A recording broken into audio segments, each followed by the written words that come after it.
5.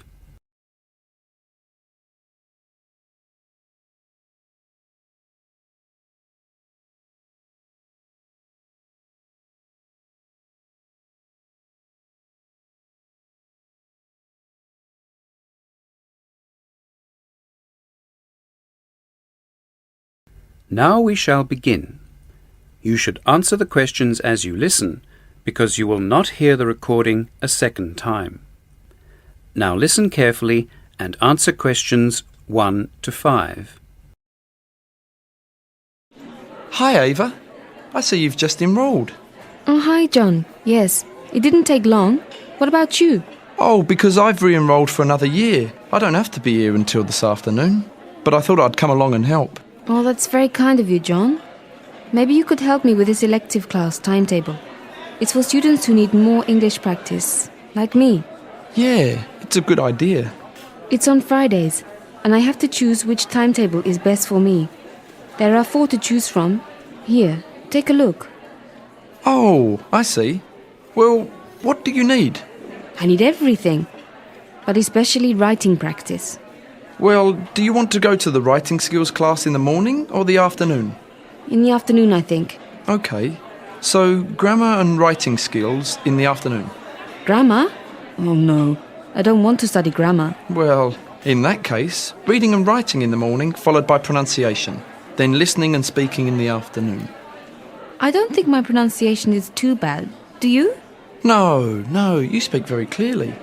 Yes, but I do need more vocabulary. If you study vocabulary in the morning, you have to study grammar in the afternoon. What about listening? Oh yes, I certainly need to practice more listening. Then your best choice would be to study listening and vocabulary in the afternoon and writing, reading and grammar in the morning. Do I have to take grammar? Well, if you want to improve your writing. Yes, I suppose you're right.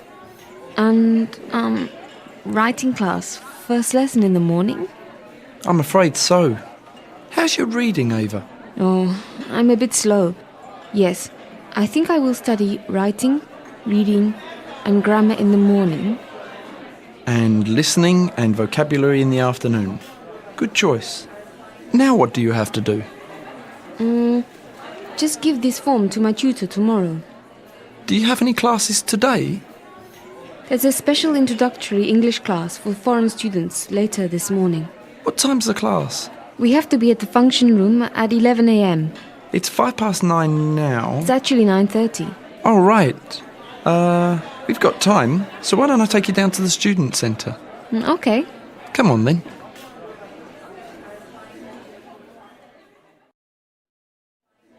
John, how many years have you been studying at the college?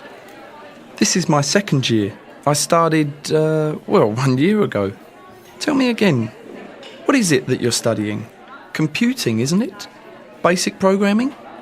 Yes, I worked as a computer programmer after I graduated from university. So, why are you doing basic programming?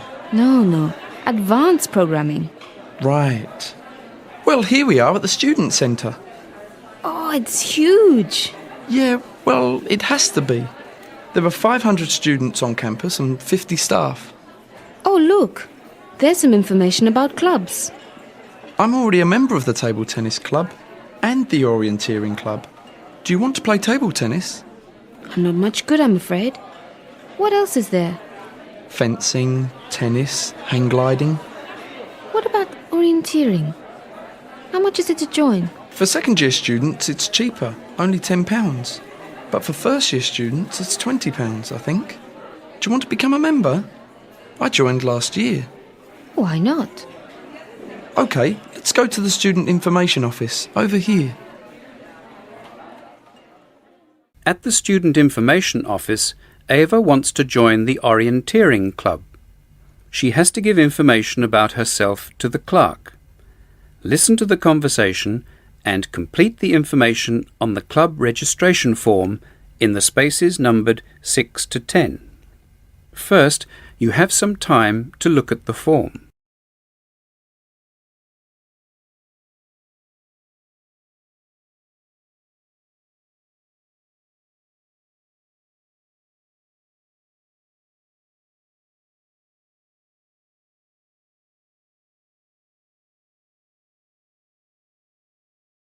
Now listen to the conversation and answer questions 6 to 10. Hello, my friend Ava is a new student and she would like to join the orienteering club. No problem. All I have to do is fill in this registration form, and the cost is only £15 for first-year students. To start with, I need your full name. Eva, isn't it? Yes. E-W-A. Family name? Zaleska. Zaleska. How do you spell that? Z-A-L-E-S-K-A.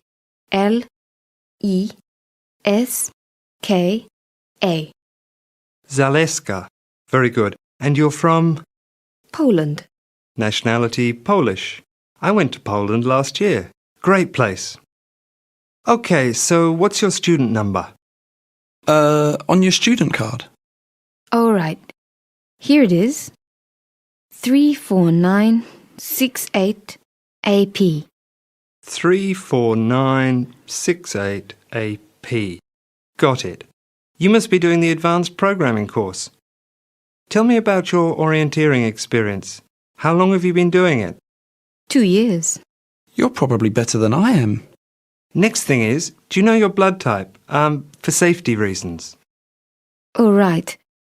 Yes, it is A positive. When we climb, we always nominate a partner. It's good for teamwork. And you both look out for each other. OK, we'll be partners. Right, so what's your name? John. J-O-N. Family name? Anderberg. A-N-D-E-R-B-U-R-G.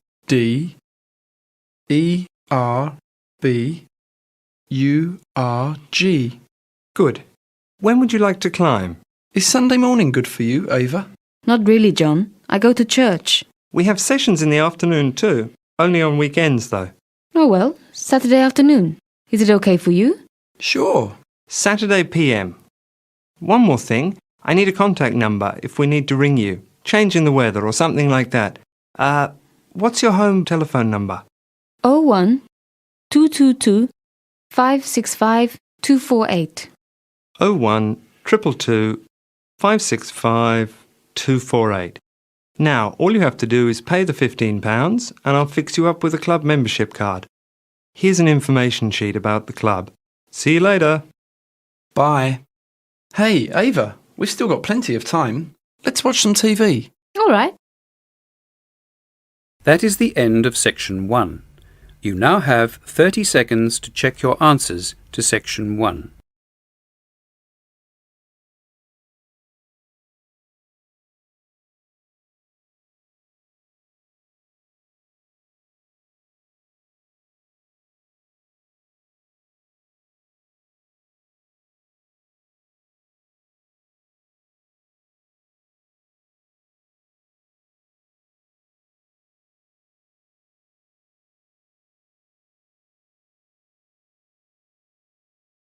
Now turn to Section 2.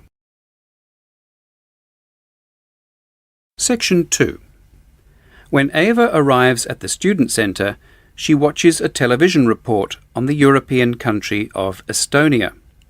Before you listen, look at questions 11 to 15.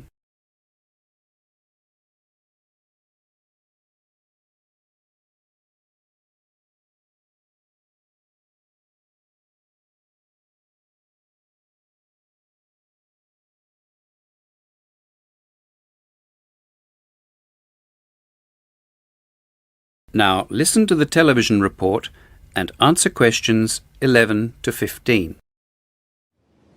Good morning, viewers. Today on World in Focus, we take a look at the small but fascinating country of Estonia. Can you see it there, to the right of your screen?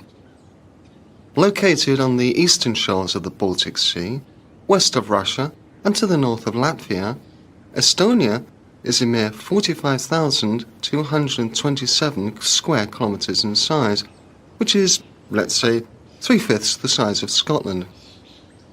The country is divided into 15 counties, 207 rural municipalities, and only 47 towns. The official population is 1,462,130, made up mostly of native Estonians, 64.2%, followed by Russians, 28.7%, Ukrainians, 2.7%, and Belarusians, Finnish, and others, 4.4%. The capital, Tallinn, in the northwest, as you can see, quite a beautiful city, has a population of just 420,470. We'll be back with a further look at this extraordinary nation. Stay tuned. Next, look at the summary of Part 2 of the television report and questions 16 to 20.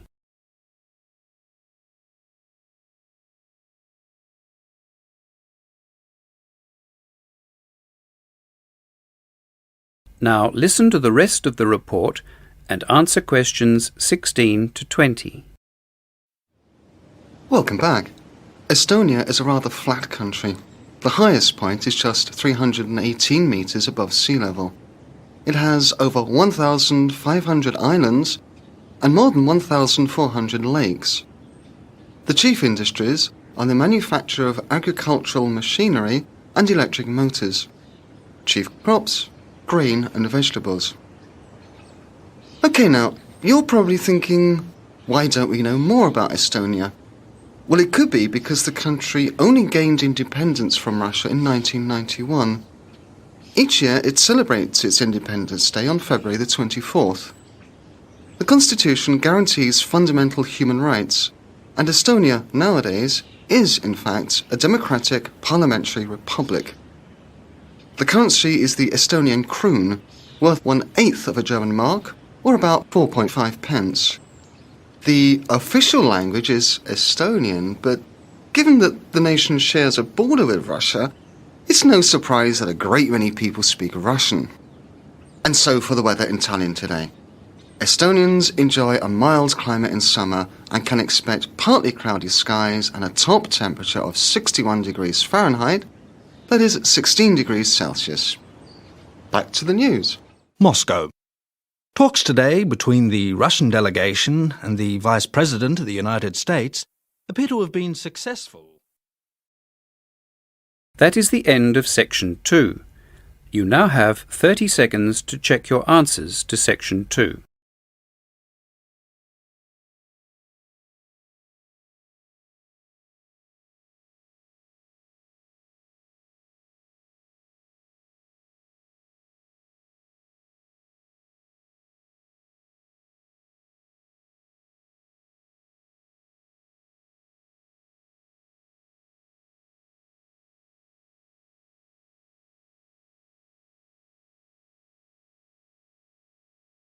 Now turn to Section 3. Section 3. Later that morning, Ava attends a special class for students who are non-native speakers. The tutor is interviewing an ex-student of the college. First, you have some time to look at the questions.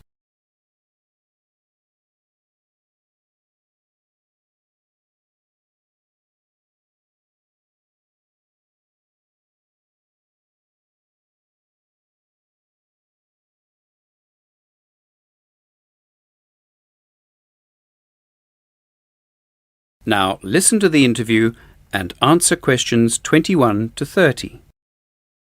Today I have with me Anna Cherney, who was a student at this college, how long ago? I was here 2 years ago now. Anna was a student in this English class when she was at the college, and she is here to tell us about the many problems facing a non-native speaker in a tertiary institution. What have you been doing since you graduated, Anna? I was quite lucky when I left the college because I got a job pretty quickly with the local council. I'm still with them. Tell the class what course you took here at the college. Yes, I originally wanted to work in advertising, but I found it was too hard because of my English. And so I changed my direction. And, well, I'm glad I did, because now I have a qualification in nutritional science. And that's how I managed to get a job with the council. What exactly do you do with the council? I work with the chief dietitian, making sure that the meals prepared for the elderly in the community are nutritionally balanced. The council provides food for those old people who can't get out of their flat or their house. It's a very demanding job, but I like it. You deliver the food? No, I spend most of my day in a laboratory at the council. But sometimes I talk to older people to find out if the food is tasty enough and that they like it. I spend a lot of time in the kitchens too, making sure that the food is good quality. What exactly were the problems when you first arrived at the college? I was very shy, you know. I couldn't communicate with the students in my class because most of them were native speakers. My English was not very good. But I thought everything was okay until I got the result of my first examination. The tutor was worried why I was so quiet in class. I told her it was because I was afraid to ask a question. And anyway, she suggested that I talk to the school counselor. What advice did the counselor give? Well, she was very kind and understanding, and I realized that I was doing the wrong course. You have to be an extrovert, you know, outgoing. I think it's a personal thing with me. You had to give a lot of opinions, and I am shy. So she suggested I ask more questions in class. So I made it a rule to ask at least 1 or 2 questions every lesson. So you swapped courses and began to talk more in class. Was there anything else that the counselor suggested? Yes, she said I shouldn't live with students from my own country. I should share a house with some English students. So I did. And my English improved much faster. Are there any problems that you currently have with English? Oh, yes. I used to have problems with the technical vocabulary in my field. But you pick that up pretty quickly. Now it's mostly, I have difficulty trying to understand the colloquial language of the English. The way they express themselves is sometimes very strange. I see. How do you increase your vocabulary, for instance? I listen to the radio a lot. Interviews on radio, talkback programs, that sort of thing. I find that really helps me. It's better than just watching TV. And actually, I keep a journal of the expressions I hear. Some people collect stamps and I collect new words and English expressions. Let's talk some more about your course at the college. Do you remember any study projects that you were involved in? Let me see. Well, there was one study we made of the nutritional habits of English school children. We had to produce a questionnaire for a group of 20 kids, and we discovered that too many children either didn't have any breakfast at all, or else they ate foods for breakfast that were much too high in sugar. These are 2 major dietary problems. Why? It's complicated, but breakfast is an important meal because your metabolic rate, the rate at which the body burns up food, is faster the earlier you begin eating in the day. So, if you want to have lots of energy, eat a good, balanced breakfast. You need a higher metabolic rate, you see. Also, too much sugar in the diet can cause the blood sugar level to rise very quickly at first, and then drop too rapidly. For breakfast, this is bad because later you are more likely to feel sleepy and unable to concentrate. So, eat a good breakfast, you'll think better, concentrate better, and yes, you'll probably score better in your exams. One last question. What about your future? Have you any immediate plans? Well, in the short term, I'll continue to work for the council and gain more experience there. I hope to get a position in a hospital, which would be much more challenging than my present job. After that, my long-term goal is, I have a dream to open my own business, an agency providing nutritional advice and giving consultations. Or I might have to go back to my own country instead and do what I can to improve the diet of my people at home. I see. Now, does anyone have any questions for Anna? Yes, in the first row. That is the end of section 3. You now have 30 seconds to check your answers to section 3.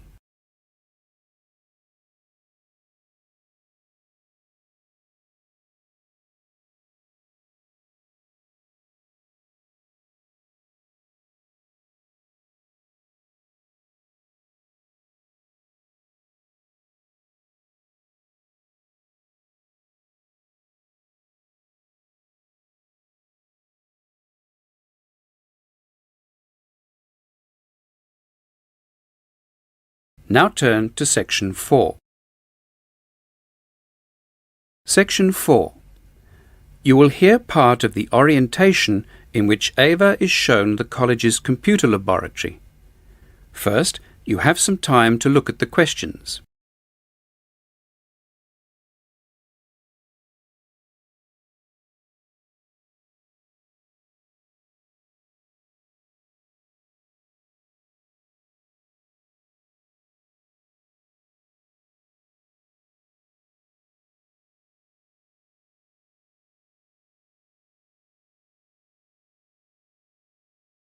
Now listen to the computer laboratory orientation and answer questions 31 to 40. Well, as you can see, we have well over 100 PC computers, as well as 20 Macintosh computers set up for those students who need to produce high-quality graphic design work. Of course, maintenance of all these machines and the equipment that goes with them, printers, fax machines, modems, etc., takes up almost all of my time. So, we have a number of rules. All students are expected to follow the rules, or they will be unable to use the lab in the future. And just about everybody needs to use the lab at some stage. First of all, log-on procedure. All students have to log on.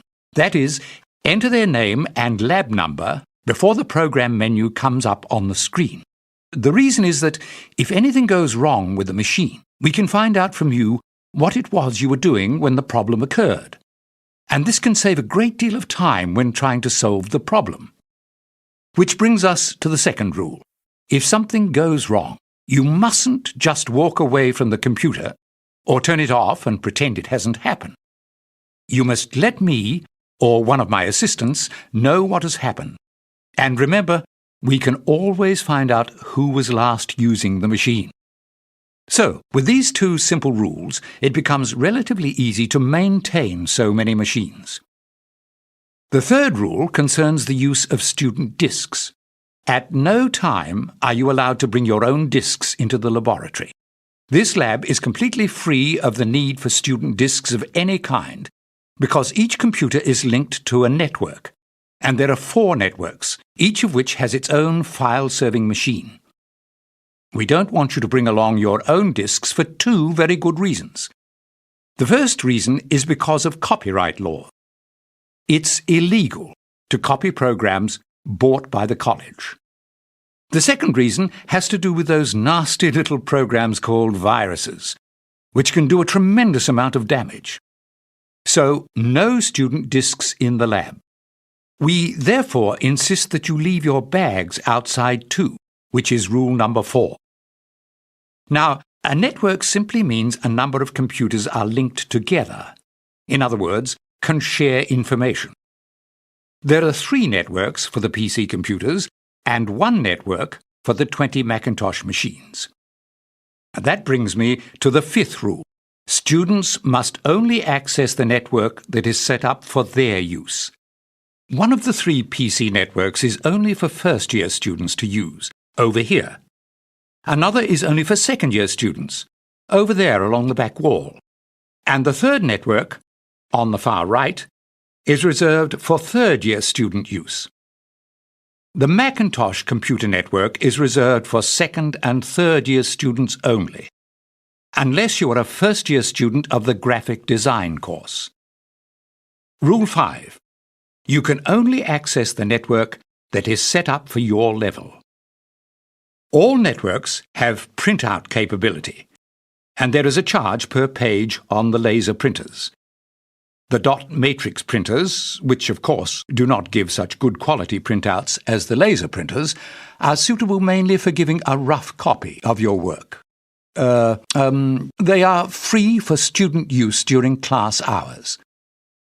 After hours, a charge applies. Now, class hours, as you probably already know, are from 9 in the morning until 3:30 in the afternoon, Monday to Thursday, and until midday on Fridays. The computer lab, however, is open an hour before class begins each day, and until 6 o'clock every afternoon, except for Fridays, when the lab closes at 5. Now, if you need any assistance with the software program you're working on, You can either look in the manuals located on the shelves below each machine, or if you're still having problems, you can ask one of the lab assistants to help out. In addition, there is always help at hand on screen, in most cases simply by pressing function key number 1 at the top left of each keyboard. Well, that's about it. I forgot to mention the computer lab card, which contains your log-on number. By producing your card, you can borrow computer books and manuals from the computer lab library. OK. That's all I need to tell you at this stage. That is the end of Section 4. You now have 30 seconds to check your answers to Section 4.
That is the end of the listening test. You are now given exactly 10